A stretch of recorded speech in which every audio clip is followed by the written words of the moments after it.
Sugatan ng 20 anyos na lalaki matapos makuryente sa Barangay Poblasyon, Pamplona, Camarines Sur bandang alas 3 ng hapon noong Lunes, Nobyembre 17. Kinilala ang biktima na si Aliasan, binata, isang magsasaka at residente ng Barangay San Rafael, parehong bayan. Ayon sa Acting Chief of Police ng Pamplona MPS na si Police Captain Monica San Juan, tumulong ang biktima sa pagtatayo ng natumbang poste sa lugar kasama ang ilang residente nang bigla itong mangisay. Agad naman siyang isinugod ng mga rumesponding otoridad sa pinakamalapit na pagamutan.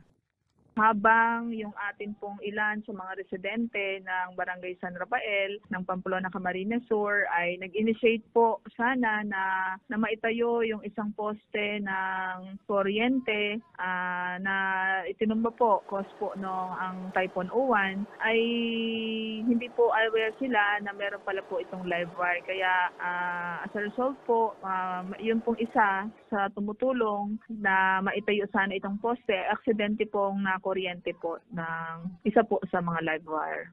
Sa ngayon, ginagamot pa rin siya sa ospital.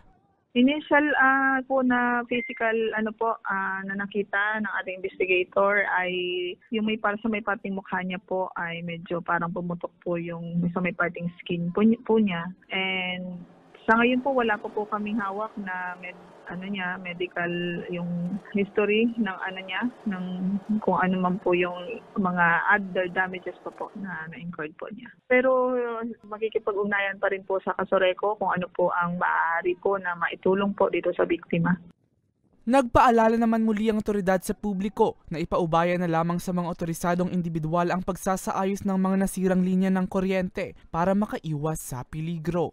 Para sa mga balitang Tatak, Bicol, Mel Moral.